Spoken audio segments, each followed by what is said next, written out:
Assalamualaikum warahmatullahi wabarakatuh. Nama saya Lafius Muhammad Rinaldi Jambak dengan nomor pokok 1935, 1951, 6544. Mata kuliah seminar jurnalistik dan dengan dosen pengajar Ibu Jujur Luciana Raja Guguk.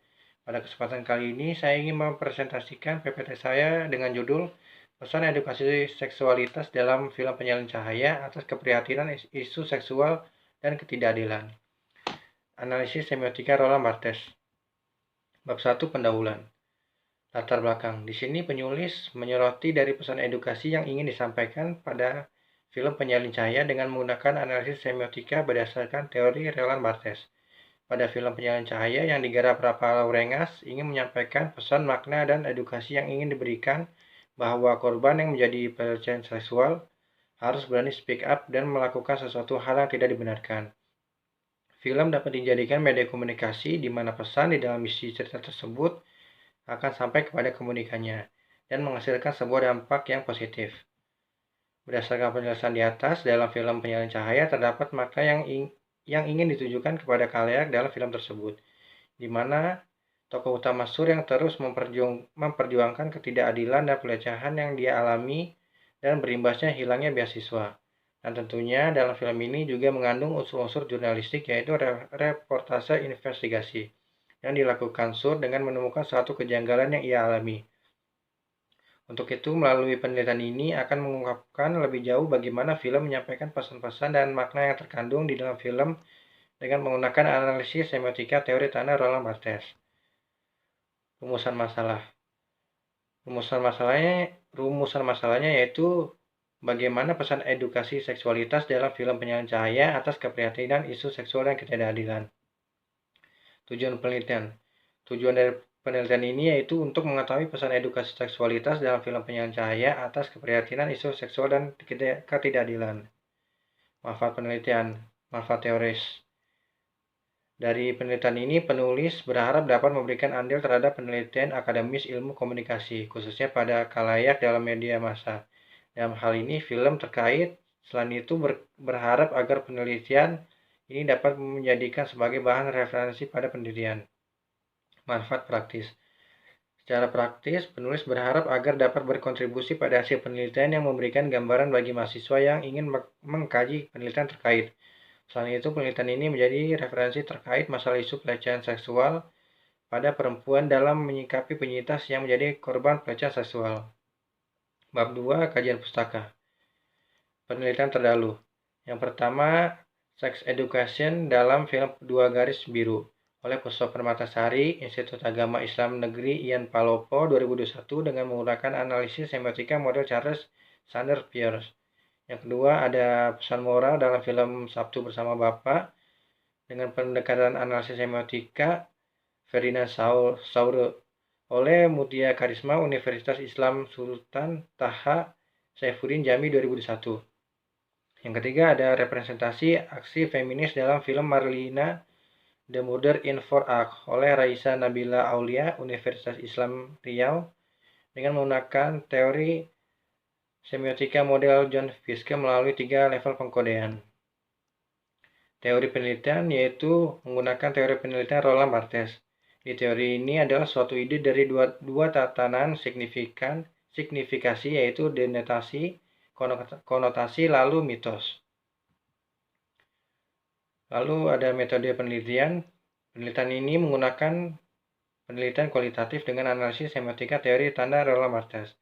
Penelitian ini berfokus untuk mengungkap pesan edukasi yang diberikan pada film Penyalin Cahaya atas ketidakadilan yang dialami tokoh utama Sur dengan menggunakan teori tanda Roland Barthes, dengan menunjukkan setiap adegan scene sesuai keadaan Sur dalam mencari bukti ketidakadilan yang ia alami serta pelecehan di dalamnya. Lalu ada konsep penelitian. Konsep semiotika suatu model pengetahuan ilmu dengan memahami sistem hubungan yang disebut dengan penanda atau tanda. Lalu ada film sebagai media penyampai pesan. Pesan tentang moral dapat disampaikan dengan mudah melalui sebuah film jika penonton dapat mengambil edukasi yang terdapat di dalamnya. Film yang diangkat menjadi sebuah cerita mengandung pemaknaan yang terdapat di dalamnya setiap adegan atau scene yang menggambarkan kejadian yang terjadi. Walaupun realitanya film hanyalah suatu rekaan yang dapat diambil pelajaran sekaligus menjadi hiburan oleh khalayak. Lalu ada kerangka berpikir. Yang pertama ada film penyalin cahaya, lalu dianalisis menggunakan semiotika Roland Barthes, menggunakan denotasi, konotatif, mitos, lalu pesan edukasi di film penyalin cahaya. Yang ketiga ada bab 3 metode penelitian. Pendekatan penelitian. Pendekatan yang digunakan pada penelitian ini yaitu pendekatan kualitatif bersifat deskriptif. Jenis penelitian pada jenis penelitian ini menggunakan jenis kepustakaan library research. Lalu ada objek dan subjek penelitian. Penelitian yang diteliti dalam objek peneliti ini adalah pemeran dalam film penyalin cahaya Sur dengan melakukan penyelidikan atas kasus kejanggalan. Lalu subjeknya adalah penelitian film penyalin cahaya dengan berdurasi 130 menit. Lalu ada teknik pengumpulan data. Yang pertama ada dokumentasi. Teknik pengumpulan data ini melalui dokumentasi pada film penyalin cahaya dengan mendownload film tersebut berdurasi 130 menit dengan cara menonton film penyalin cahaya, membuat dan menemukan potongan setiap scene terkait dengan permasalahannya, kemudian menjabarkan makna yang terkait sesuai teori semiotika Roland Barthes. Yang kedua ada observasi. Setelah mendokumentasikan film terkait, peneliti melakukan pengamatan analisis langsung pada objek penelitian dengan cara menontonnya secara berulang-ulang. Lalu ada teknik analisis data, yaitu ada makna denotasi dalam objek penelitian film penyalin cahaya. Ini akan dibagi menjadi beberapa adegan scene dengan menganalisis terdapat makna terkandung denotasi terkait.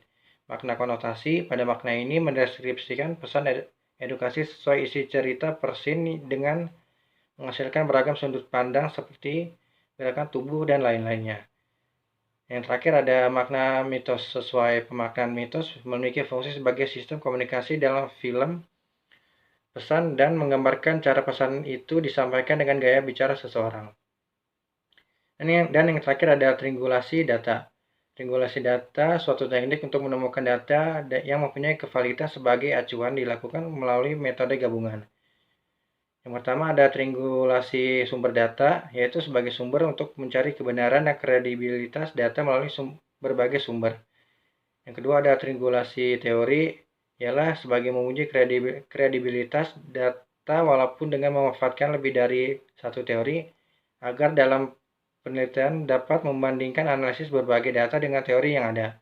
Yang terakhir ada triangulasi waktu, ialah untuk menguji kevaliditas data yang ada terhadap suatu observasi yang dilakukan